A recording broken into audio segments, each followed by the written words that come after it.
Bapak Ibu, saudara-saudari, saya ingin memberikan salam sejahtera bagi kita semua.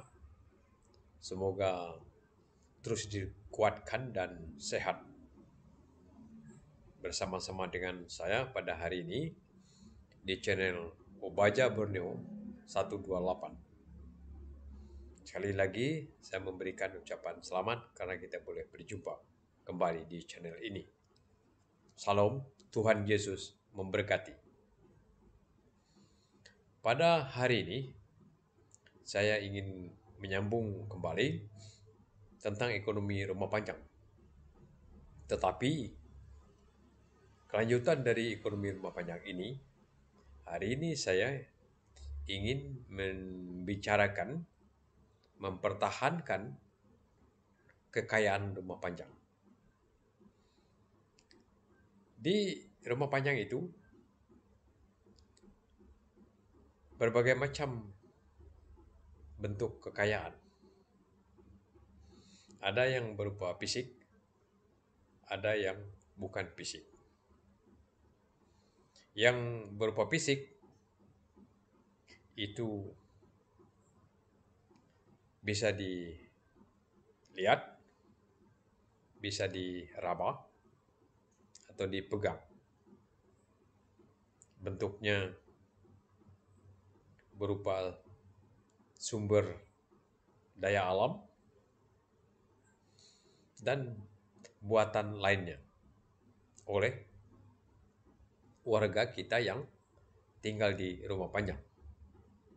Artinya warga yang bisa memproduksi barang-barang atau membuat barang-barang yang diperlukan, baik diperlukan untuk keperluan memproduksi ataupun dibuat untuk keperluan tempat tinggal, atau juga bisa digunakan untuk keperluan lainnya, misalnya untuk keperluan transportasi, air, sampan misalnya, atau rumah, itu berupa tempat tinggal mereka, atau juga alat-alat pertanian yang diperlukan mereka untuk bercocok tanam, atau keperluan alat-alat untuk berburu dan menangkap ikan. Semuanya berupa fisik, kekayaan yang berupa fisik. Ada juga yang tidak berbentuk fisik. Kalau disebut bisa sebagai namanya modal sosial masyarakat atau penduduk di rumah panjang. Bentuknya bisa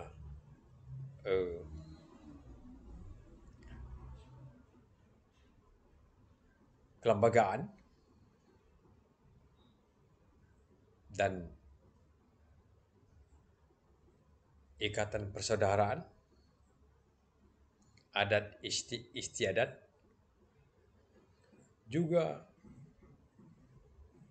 pemikiran yang baik tentang kehidupan mereka, yaitu misalnya keinginan bersatu, atau dengan kata lain, mereka memiliki nilai kekayaan, nilai yang ada di tempat mereka, di dalam hati mereka. Misalnya nilai kekayaannya kejujuran, kemauan hidup bersama atau segulai sejalai, kemauan saling tolong menolong, saling memberi, saling menerima keadaan, dan melindungi.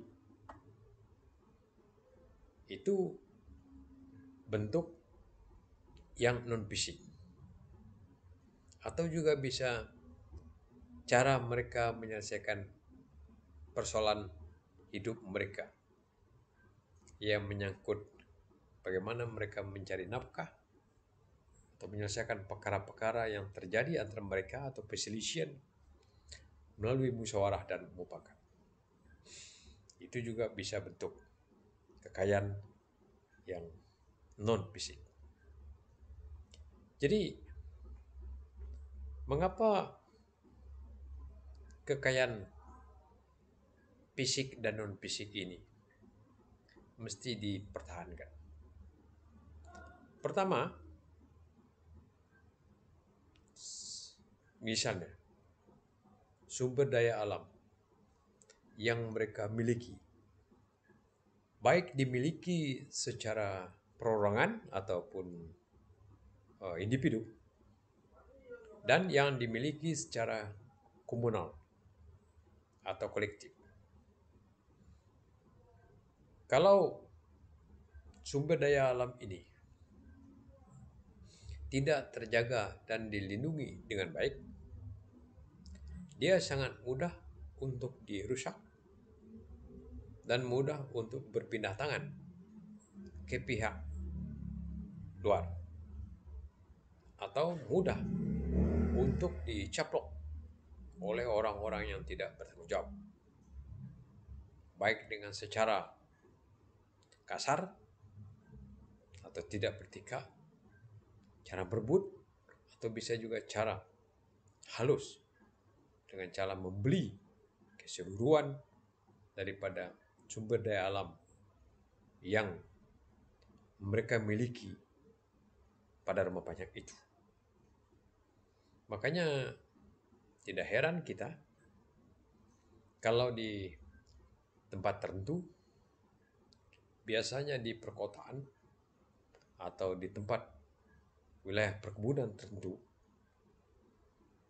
tanah yang merupakan kekayaan bagi mereka atau bagi kita yang tinggal di kampung itu kadang-kadang habis, diambil alih oleh pihak tertentu, sehingga mereka tidak bisa lagi memiliki aset yang mencukupi untuk kehidupan mereka.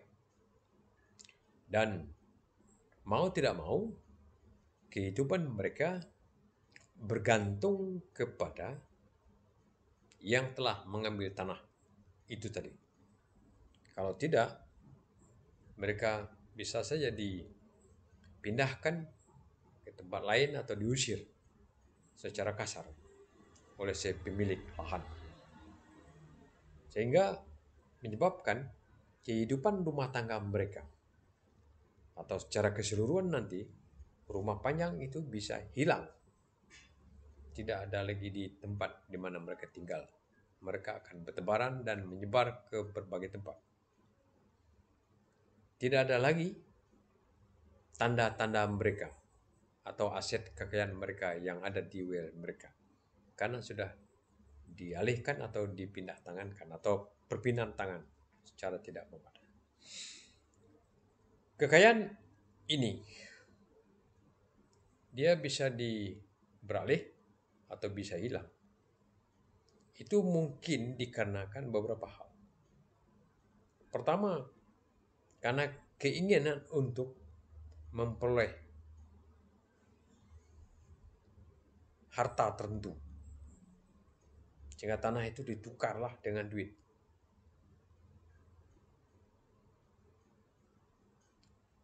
Atau juga bisa tanah itu diberikan secara tidak teratur atau diambil secara tidak teratur oleh pihak lain. Karena orang kampung mungkin mereka tidak punya kekuatan untuk mempertahankan dan menjaga wilayah mereka, sehingga terlepas demikian saja. Jadi ketahanan hidup mereka akan berubah dan susah, karena mereka tidak ada lagi tempat atau lapangan kerja di tempat mereka kerja. Kita mengetahui bahwa di rumah-rumah panjang ini, apalagi pada tahun 70, 71, mungkin sampai sekarang, lebih banyak masyarakat kita yang tinggal di rumah panjang lebih banyak bekerja secara bercocok tanam untuk mempertahankan hidup mereka. Kekayaan lain yang perlu dipertahankan adalah kekerabatan mereka atau persatuan mereka atau sejalai mereka. Kalau ini tidak dipertahankan, mereka tidak lagi bersatu. Karena tidak ada bersatu, mereka tidak mau lagi bekerja sama. Tidak ada kerjasama, mereka akan membiarkan warga atau rumah tangga yang ada di rumah panjang itu seperti ayam kehilangan induknya.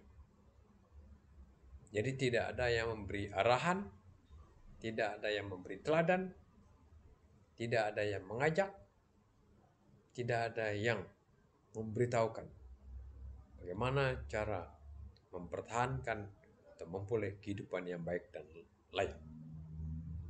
Yang terjadi hanya memikirkan diri sendiri, dan akhirnya bisa terjadi pertentangan atau tubrukan kepentingan di dalam rumah panjang itu, karena saling akan menguasai. Jadi gangguan dari dalam rumah panjang sendiri itu akan terjadi, bisa mengacau ketahanan rumah panjang itu, sehingga mereka tidak lagi mampu untuk menjaga aset atau kekayaan mereka secara baik, karena bisa diganggu, diambil alih oleh orang-orang tertentu. Bisa juga ketidakpedulian terhadap aset yang mempunyai nilai yang baik. Misalnya, saya ambil contoh suatu wilayah yang dipersiapkan untuk keperluan cadangan air, untuk keperluan cadangan pengambilan hasil-hasil hutan, berburu dan meramu, keperluan untuk menyimpan atau untuk tempat-tempat penelitian, juga tanaman-tanaman penting yang berharga nilainya itu tidak terjaga, tidak terkawal dengan baik, diceroboh secara sembarangan oleh orang-orang tertentu, menyebabkan kehidupan mereka sudah tidak teratur lagi. Kehidupan yang tidak teratur seperti inilah, ini akan mengambil atau akan memporak-porandakan kehidupan di rumah panjang. Mereka tidak lagi memikirkan keberlangsungan secara bersama-sama. Mereka tidak memikirkan bagaimana keturunan mereka, generasi mereka di kemudian hari. Yang ada sekarang langsung saja diambil, artinya dihabiskan. Tidak peduli, yang penting saya dapat. Jadi pemikiran-pemikiran, keinginan-keinginan yang ingin mengikis kebersamaan, yang ingin mengikis atau mengambil alih kekayaan tidak secara betul, tidak baik, bisa merusak alam dan kehidupan rumah panjang. Itu mesti ditepis. Kalau itu tidak dipinggirkan, pemikiran yang tidak baik, rancangan yang tidak baik, kalau tidak dipinggirkan dari kehidupan dan persatuan rumah panjang, maka kekayaan yang ada itu tidak bisa dipertahankan. Nah, itu tadi kekayaan dari segi fisik, misalnya tadi di tanah. Yang kedua, kekayaan berupa tanda atau saya menyebutnya sebagai tembawang. Jadi tembawang ini, mengapa dia merupakan kekayaan? Karena pertama, di tembawang itu ada tanaman-tanaman yang bisa digunakan untuk memenuhi kebutuhan hidup mereka, memenuhi kekayaan mereka, sebagai kekayaan mereka. Dan di temboang-temboang ini juga, bekas-bekas temboang-temboang ini tadi, misalnya ada 5 atau 6 atau 7, yang mungkin temboang itu mempunyai ciri khas tertentu, maka dia juga bisa ditulis, diberitakan, dipublikasi, sehingga daerah itu bisa diketahui orang, dan orang akan datang ke tempat mereka untuk menyaksikan ataupun meneliti kepindahan, berapa kali masyarakat itu pindah sehingga sampai menetap. Jadi itu juga kekayaan, karena dia menjadi tulisan dan tulisan itu bisa dibaca. Tulisan itu juga bisa memberi ajaran kepada penerus mereka, bagaimana mereka teratur hidupnya, terus berkomunal terus menerus. Nah, itu tembawa. Demikian juga rumah panjang. Apakah rumah panjang ini kekayaan yang perlu dipertahankan? Ya, karena di rumah panjang ini, kalau kita saksikan dengan memadai, dengan makna yang dalam, maka di rumah panjang ini bisa menggambarkan nuansa kebersamaan, keterikatan. Dan di rumah panjang itu bisa diadakan berbagai upacara gawai, dan juga berbagai kesenian bisa dilaksanakan di rumah panjang itu. Di rumah panjang juga itu tempat sebagai tempat pengajaran bagi mereka, sehingga yang punya pengetahuan, yang punya keterampilan mengajar kepada penduduk-penduduk atau kepada pemuda-pemudi, sehingga apabila pemuda-pemudi mendapat keterampilan dan pengetahuan, mereka selanjutnya akan meneruskannya untuk bekal hidup mereka, dan terus kepada anak cucu mereka dari generasi ke generasi. Jadi kekayaan dia tadi tidak hilang, dia bertahan. Jadi ini yang saya maksudkan tadi adalah bagaimana kekayaan itu dipertahankan yang ada sekarang dan dimanfaatkan secara baik, atau kalau bisa dikembangkan sehingga lebih banyak kreasinya. Dan apabila dia sudah dikembangkan, itu bisa lagi menarik minat dari berbagai pihak, sehingga ada pihak yang ingin bekerja sama, mengembangkannya, memperkenalkannya ke pihak luar, akan mudah karena cikal bakalnya telah ada, tersedia di rumah panjang itu. Saya ambil contoh bahasa. Ambil contoh nih bahasa Dayak Iban ini.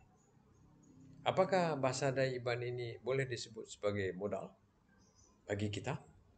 Ya, karena dengan bahasa Dayak Iban ini dia bisa dipublikasikan, dia bisa dinyatakan, dia bisa dibunyikan, baik dalam bentuk bunyi dan dalam bentuk tulis.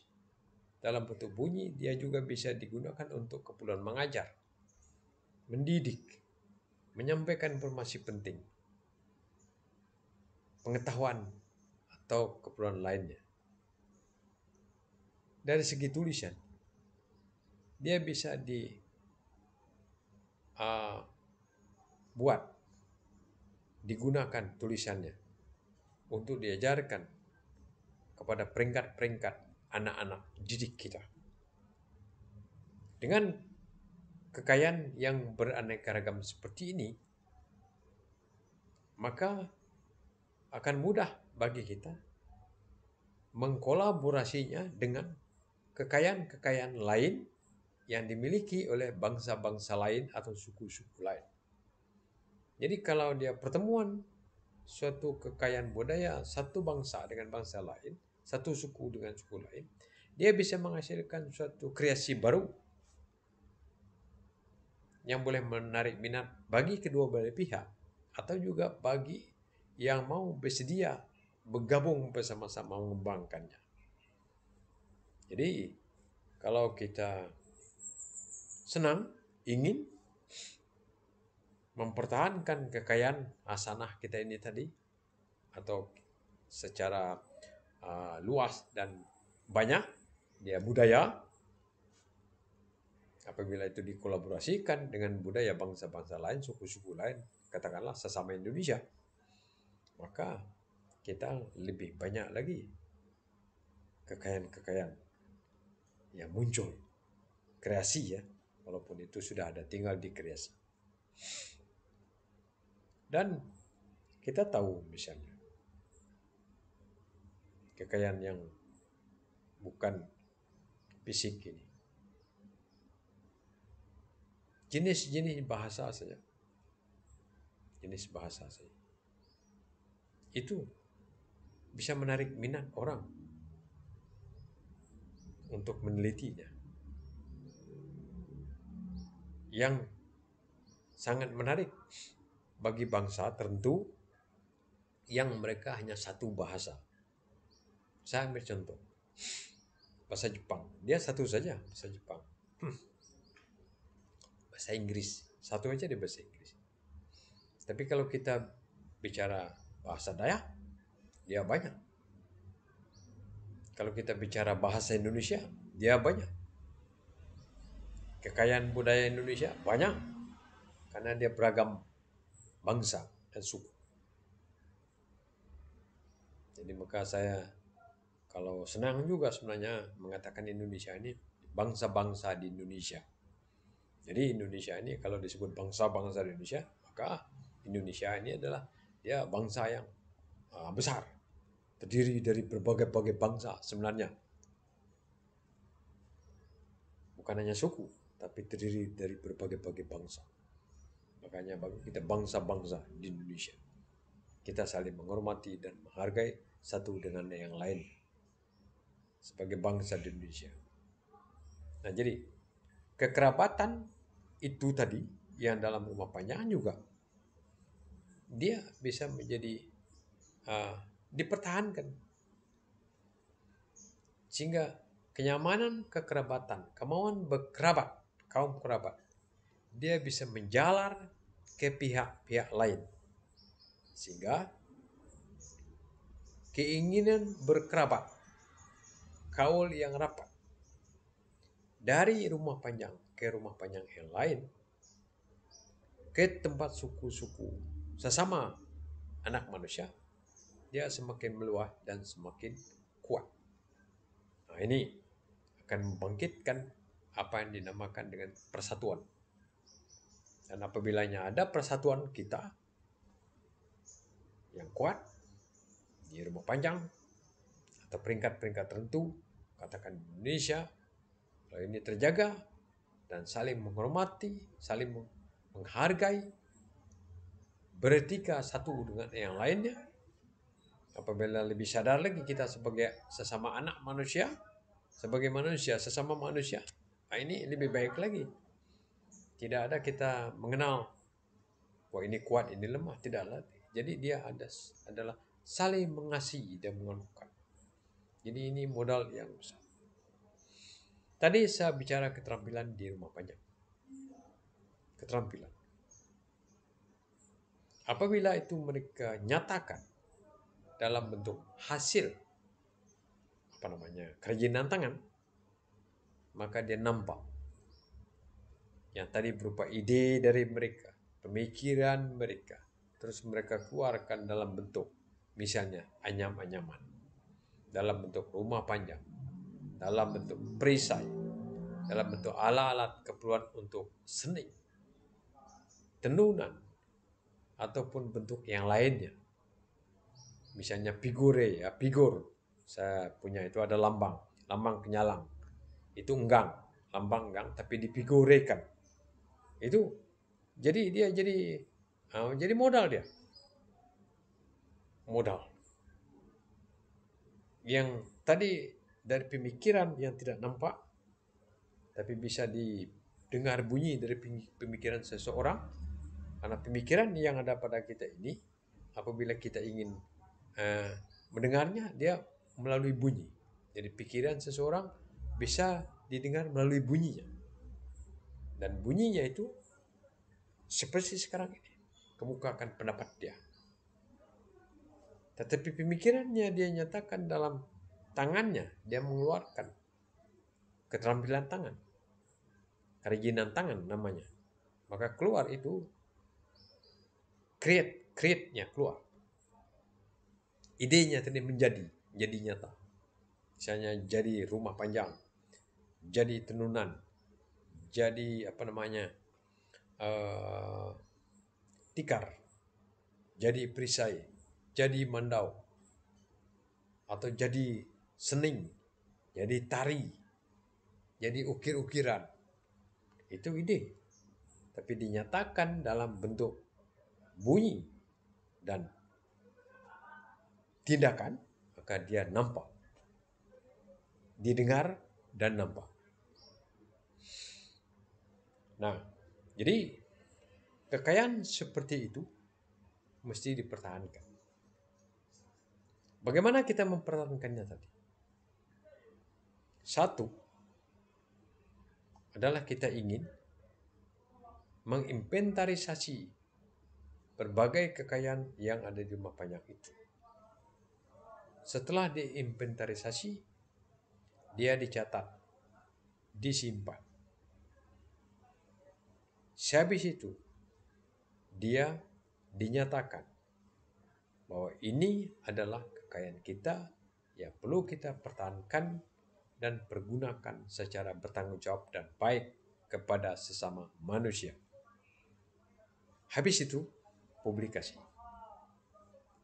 Nah, pastilah tua-tua di rumah panjang, pemuka-pemuka masyarakat, pemuda-pemuda yang ingin ambil tanggung jawab, pemudi-pemudi yang ambil tanggung jawab, pejabat-pejabat yang mempunyai keinginan untuk bertanggung jawab, melihat rakyatnya hidup baik dan berbahagia, mereka juga mesti secara bersama-sama. Makanya tadi saya katakan komunal di rumah panjang menjadi penting. Sama-sama membuat ikat janji bahwa barang ini dipertahankan untuk kepentingan bersama dan untuk kepentingan orang ramai. Itu sebenarnya.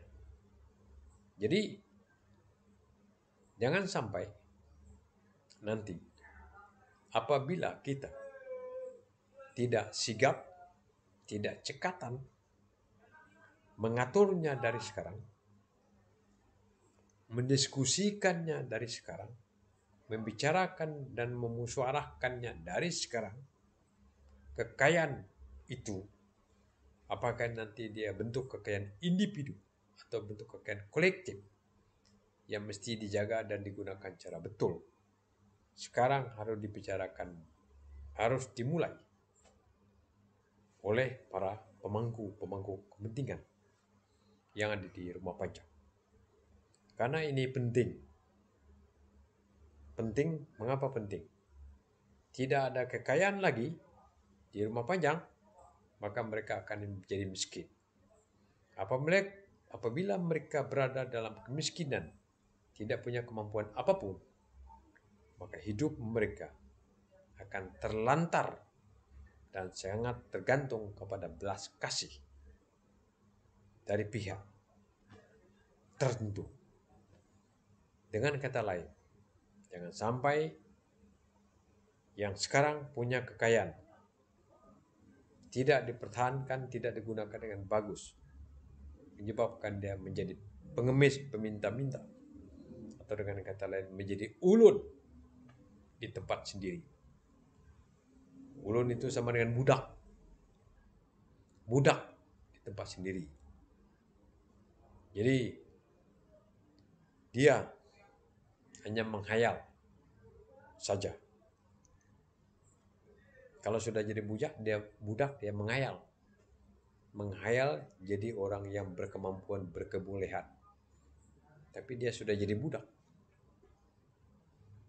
Tidak lagi. Hayalannya tidak berguna. Kalau tidak ada yang menolong budak itu tadi. Karena itu, sekali lagi, kekayaan yang ada di rumah panjang itu, baik bentuknya fisik dan bukan fisik, sekarang mesti diguna, dicatat, register dengan baik, dimusyawarahkan penggunaannya dengan baik. Selanjutnya apalagi yang akan dikemas di wilayah bersangkutan, di rumah panjang bersangkutan, sehingga rumah panjang berkenaan tidak hilang dari peredaran di bumi ini. Jangan sampai nanti rumah panjang itu hilang, bangsanya hilang, sukunya hilang. Dalam bahasa Iban, nadai badunya ge nyunyau punas.